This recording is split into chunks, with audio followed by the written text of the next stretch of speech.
a chuai le thin lo bet par moi na yangi khovel par moi na zong hi kum hlun tur reng anom silo rei lo te a chuai le thin lo bet par moi na yangi an chuai le thin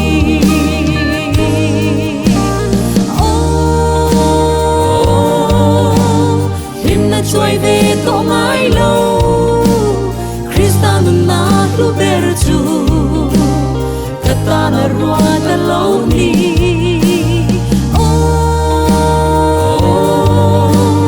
him na chuai ve to ngai lo Krista nu na lu ber chu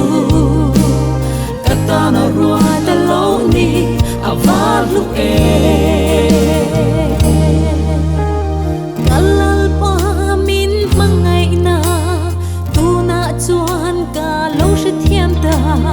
Kachunga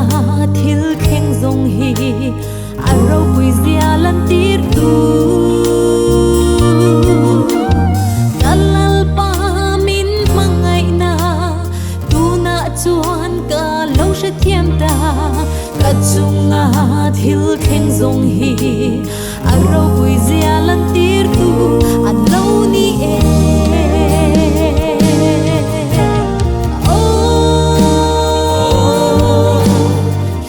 chuai ve to ngai lo Krista nu na lu ber chu kata na rua ta lo ni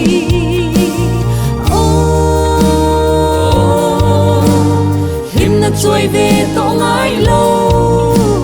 Krista nu na lu ber chu kata na rua ta lo ni avar lu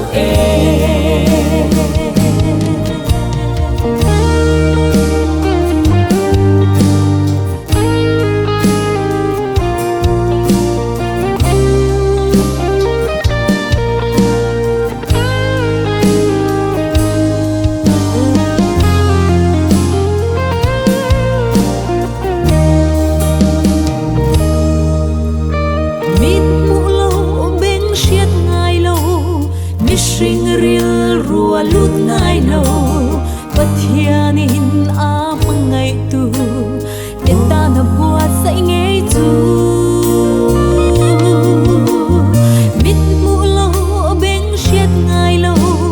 mi string ril rua lut ngai lo pathianin a mangai tu ta na buat sai ngei tu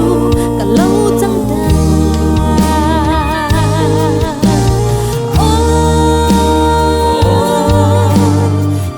chuai ve to ngai lo Krista nu na lu ber chu kata na rua ta lo ni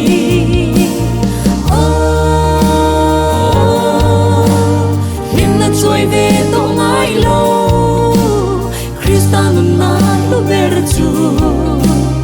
kata na rua ta lo ni avar lu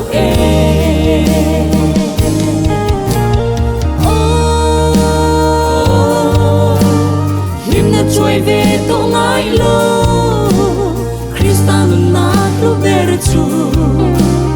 kata na rua da lo ni avar lu